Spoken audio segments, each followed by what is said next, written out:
Pico Iyer, Siddharth Raghavan Pico Iyer. Siddharth Pico Raghavan Iyer, known as Pico Iyer, is a British-born essayist and novelist, often known for his travel writing. He is the author of numerous books on crossing cultures, including Video Night in Kathmandu, The Lady and the Monk, and The Global Soul. He is also an essayist for Time since 1986. And also a regular publisher in Harper's, the New York Review of Books, the New York Times, and many other publications. Iyer was born Siddharth Pico Raghavan Iyer in Oxford, England, the son of Indian parents. His father was Raghavan Iyer, an Oxford philosopher and political theorist. His mother is the religious scholar Nandini Nanak Mehta, and he is the great-great-grandson of Indian Gujarati writer Mahipatra Nilkant. Both of his parents grew up in India, then went to England for tertiary education. His unusual name is a combination of the Buddha's name, Siddhartha, that of the Florentine Neoplatonist Pico della Mirandola, and his father's name.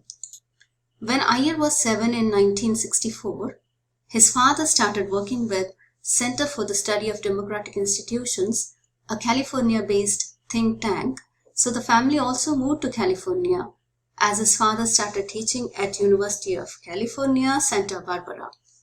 Thus, for more than a decade, Iyer moved back and forth several times a year between schools and college in England and his parents' home in California.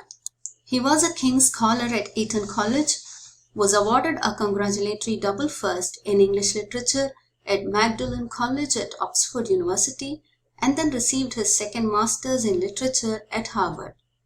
In 2017, along with Placido Domingo and Mario Vargas Llosa, he was awarded an honorary doctorate by Chapman University. His career. He taught writing and literature at Harvard before joining Time in 1982. As a writer on world affairs. Since then, he has traveled widely from North Korea to Easter Island and from Paraguay to Ethiopia while writing 13 works of non-fiction and 2 novels, including Video Night in Kathmandu, The Lady and the Monk, The Global Soul, and The Man Within My Head. He is also a frequent speaker at literary festivals and universities around the world. He delivered popular TED Talks in 2013, 2014, 2016, and 2019, and has twice been a fellow at the World Economic Forum in Davos. He appeared in a commercial for Incredible India in 2007. His personal life. Pico Iyer has been based since 1992 in Nara, Japan, where he lives with his Japanese wife, Hiroko Takuchi, the lady of his second book, and her 2 children from his wife's earlier marriage. Iyer's family home in Santa Barbara burned down due to a wildfire in 1990, a biographical landmark that perhaps confirmed his lifelong peripatetic perspective on being at home in general. In his literary essays and TED Talks, he repeatedly said, I quote, "For more and more of us, home has really less to do with a piece of soil than you could say with a piece of soul," unquote. Once on his stay in Japan, he said, Japan is therefore an ideal place because I never will be a true citizen here and will always be an outsider, however long I live here and however well I speak the language. And the society around me is as comfortable with that as I am. I'm not rooted in a place, I think, so much as in certain values and affiliations and friendships that I carry everywhere I go. My home is both invisible and portable. But I would gladly stay in this physical location for the rest of my life, and there is nothing in life that I want that it doesn't have. Writings. Having grown up apart from English, American, and Indian cultures, he became one of the first writers to take the international airport as a subject, along with the associated jet lag, displacement, and cultural minglings. He writes often of his delight in living between the cracks and outside fixed categories.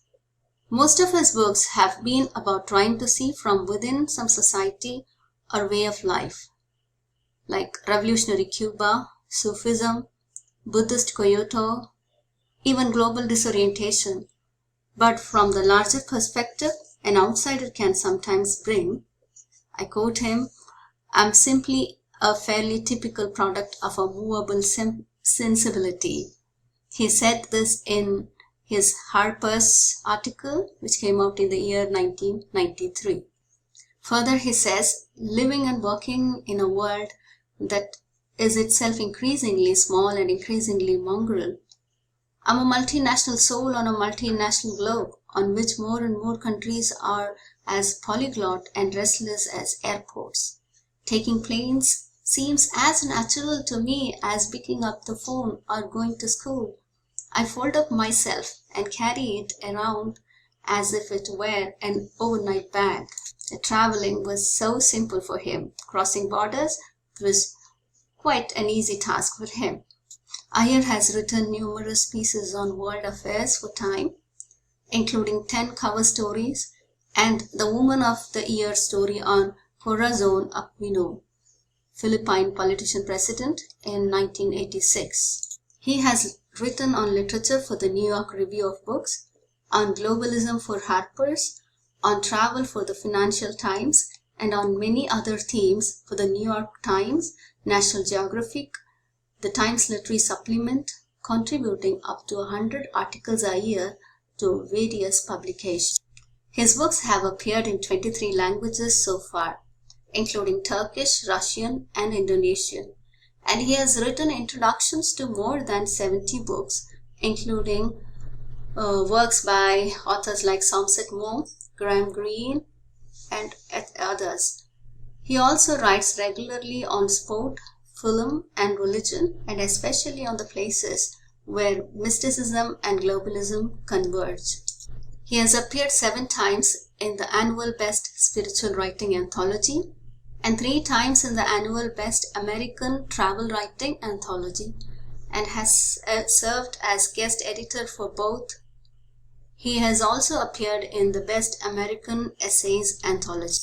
Now it goes without saying that Pico Iyer is very much conscious about the coronavirus pandemic, and he gives his comments also. In his interview to Jayant Kodkani, he says, empty streets might be less of a problem than empty minds. What matters is how alive you are.